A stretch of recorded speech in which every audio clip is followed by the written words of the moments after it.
충치만 없으면 건강하다고 생각해 자주 가지 않는 치과. 박복순 씨도 그랬습니다. 하지만 재작년 겨울 난데없이 내려진 설암 진단. 혀에 이렇게 됐습니다. 이게 하얗게 한 1cm 정도 되는 궤양이 있었고, 이걸 이제 조직 검사하니까는 이제 암으로 나왔잖아요, 설암. 근데 보통 우리가 안심하려면 5년 이상 돼야 되는데, 이제 1년 반 됐고. 근데 헤어 수술했는데, 그가 예하이 좀, 내 항상 그렇고, 음식을 해도 간 작게 하고, 잘 조정을 잘 못해요. 왜 그러냐면, 이제 수술한 부위에 맛보는 신경도 좀 있습니다. 그래서 그 신경하고 같이 안 부위하고 자라나기 때문에 설암은 아무리 치료를 잘해도 2년 안에 한 90% 이상 재발할 수가 있습니다. 그래서 평소 생활하시다가 입안에 뭔가 이상한 병이 생겼다. 입병이 나더라도 일주일 이상 1, 2주 지속되면 꼭 병원 와서 확인을 받으셔야 돼요. 짧은 시간 안에 재발률이 높다는 설암.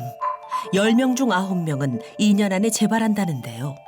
재발도 재발이지만 발견도 어려워 치료 시기를 놓치는 경우가 많답니다.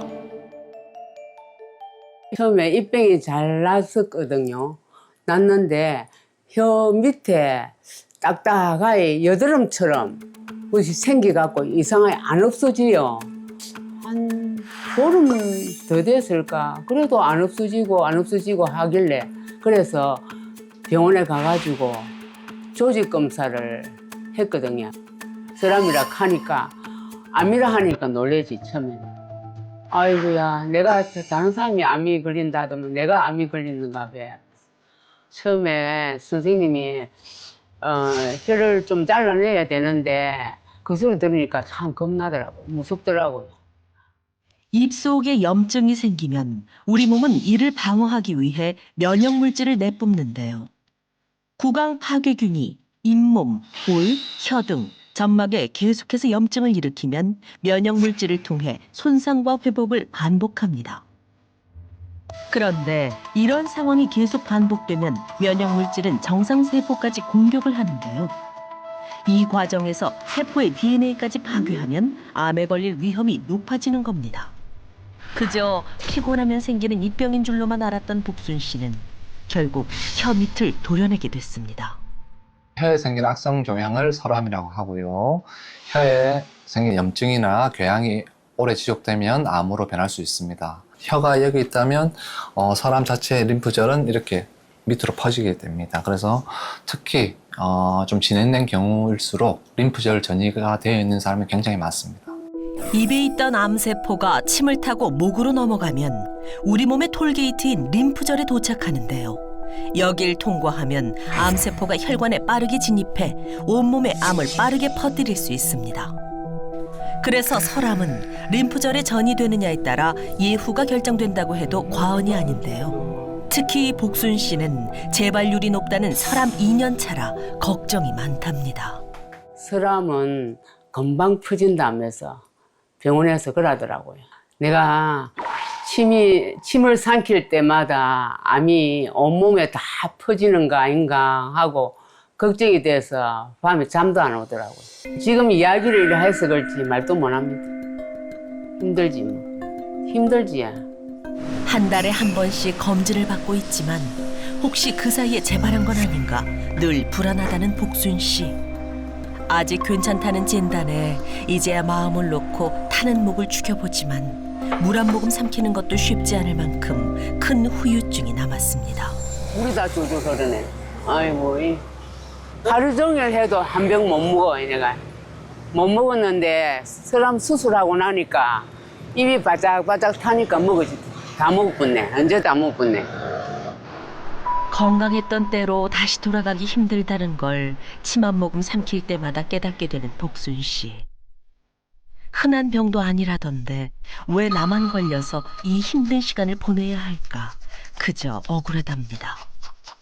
대체 누가 왜 걸리는지 명확하게 밝혀진 게 없어 더 답답하지만 지금 할 수 있는 건 양치질을 열심히 해서 조금이라도 입속 세균을 없애보는 것. 그래서 복순 씨는 매일 수시로 15분 이상씩 양치질을 한답니다. 양치질을 맨날 열심히 해도 왜 설암이 생겼는지 모르겠다. 재발 확률이 높다고 하니까 그래서 양치질이라도 열심히 하고 있어요, 지금. 사실 암에 걸리고 조금 더 오래 할 뿐 예전에도 양치질을 게을리했던 건 아닙니다. 아직까지도 복순 씨가 이상하다고 느끼는 건 가글까지 열심히 했는데도 늘 치아 상태는 안 좋았다는데요. 서람 받기 전에 이빨을 임플란트를 16개 했는데 한 2천 넘게 들었을 것 같아요. 돈 많이 들었어요. 그럼에도 임플란트를 16개나 한 게 억울하고도 이상하다는 복순 씨. 술, 담배도 안 하고 양치질도 잘하고 잇몸이 좀 안 좋았지. 뜨겁고 짭짤한 음식을 좋아했었는데 그래가 입안도 맨날 헐고 잇몸도 자주 아팠다 아닙니까? 그 때문에 그러는가 어째서 그런가는 그거는 잘 모르겠어요. 하여튼.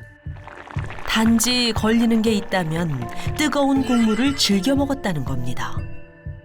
한국 사람, 특히 복순 씨 나이대 사람들이라면 대부분 좋아하는 뜨겁고 얼큰한 음식. 남들보다 좀 더 좋아했을 뿐인데 그게 문제였던 걸까요? 임플란트를 해야 할 정도로 구강 상태가 안 좋았던 복순 씨. 게다가 잇몸에 출혈이 심했고 염증을 달고 살 정도였답니다. 그 상태에서 뜨겁고 자극적인 음식이 염증을 더 자극했던 모양인데요. 별일 아니라고 생각했던 염증이 계속되는 동안 암세포는 혀 밑에서 조금씩 커지고 있었습니다. 잇몸 질환은 단순히 입안 문제로 끝나는 게 아니라 전신 질환의 시작이 될 수 있습니다. 그 첫 단계가 바로 치은염입니다. 잇몸 겉에 염증이 생기고 붓거나 피가 나는 상태인데요. 치은염을 방치하면 치주염으로 진행됩니다. 치주염은 염증이 잇몸 안쪽의 치주낭 그리고 치아를 지탱하는 잇몸뼈까지 번진 상태를 말하는데요. 잇몸뼈까지 염증이 번지면 치아를 잡아주는 힘이 약해지기 때문에 치아가 흔들리거나 빠질 수도 있습니다. 무서운 건 이게 끝이 아니라는 겁니다. 구강 유해균은 침을 타고 넘어가거나 혈관으로 들어와 전신을 공격해 질병을 유발할 수 있습니다. 그래서 우리 몸의 건강을 지키기 위해선 구강 성벽을 지켜야 합니다. 구강 건강을 지켜야 된다는 건 알지만 양치질로도 안 된다면 뭘 더 어떻게 해야 할지 막막합니다. 할 수 있는 건 그저 매일 입속을 들여다보는 것뿐. 입병이 서람이 된 거잖아요. 그래서 더 꼼꼼하게 체크합니다. 내가 내도록. 서람이라는 게 뭐 잘 번진다니까 무서워서 더 꼼꼼하게 하루 이 일이라 내도록. 매일 살피고는 있지만 사실 아직도 이해가 되지는 않습니다. 이 병은 누구나 나는데 왜 나만 암에 걸린 걸까요? 자, 여기 두 개의 물이 있습니다. 똑같은 1.5리터인데요. 하나는 보시다시피 깨끗한 물이고요. 하나는 더럽습니다. 둘 중에 뭘 드시겠어요? 이 더러운 물을 선택하는 분은 아무도 없을 거예요. 그런데요, 모르는 사이에 매일 이 더러운 물을 1.5리터씩 마시고 있을지도 모릅니다. 우리 몸에서는요, 마시는 물 외에도 1.5리터씩의 물이 매일 만들어집니다. 우리가 인지하지 못하는 순간에도 끝없이 삼키고 있는 이 침. 이 침이 99% 물로 구성되어 있습니다. 침은 입에서 만들어져서 식도를 타고 몸속으로 들어가게 됩니다. 그런데 입속이 세균으로 가득 차 있으면 하수구에서 퍼올린 것 같은 이 더러운 물을 매일 마시는 것과 다르지 않겠죠. 물이 혈액에 흡수되기까지 빠르면 5분 정도 걸리는데요. 바꿔 말하면 5분이라는 짧은 시간 안에 이 더러운 균도 그대로 혈액으로 들어온다는 얘기예요. 입속 세균은 다양한 이유로 만들어집니다. 우리가 입으로 숨만 쉬어도 공기 중에 있던 균이 들어오고 입안이 건조해도 세균이 생기죠. 이렇게 생긴 세균은 침 1ml당 최대 10억 마리까지도 존재합니다. 이 세균은 음식물 찌꺼기를 먹고 증식해 세균의 집인 치태를 만들고 염증을 만드는데요. 입안의 염증과 세균은 우리가 음식물을 삼키고 침을 삼킬 때마다 몸속으로 들어가 건강을 위협하는 겁니다. 구강파괴균도 각자 주특기가 있는데요. 우리의 가장 약한 부위를 찾아내서 정밀 타격해 치명상을 입힙니다. 하나씩 살펴보면요. 먼저 포르피노모나스 진지발리스균. 이름이 어렵죠? 혈관 타격에 능한 부대라고 표현해 볼게요. 이 균은 혈액 속으로 이동하면 혈관을 꽉 막아서 동맥경화를 일으키고 심장까지 내려가면 심근경색을 유발할 수도 있습니다.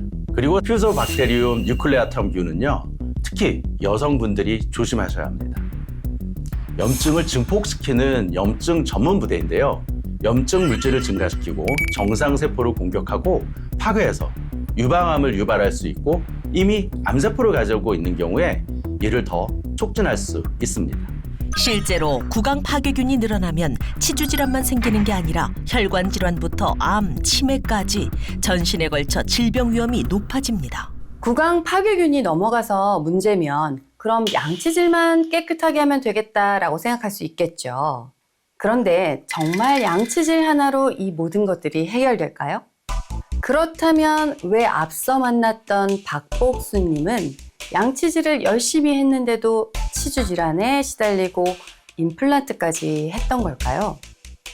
박복순 씨 치아에 착색제를 바르고 양치질을 시켜봤는데요.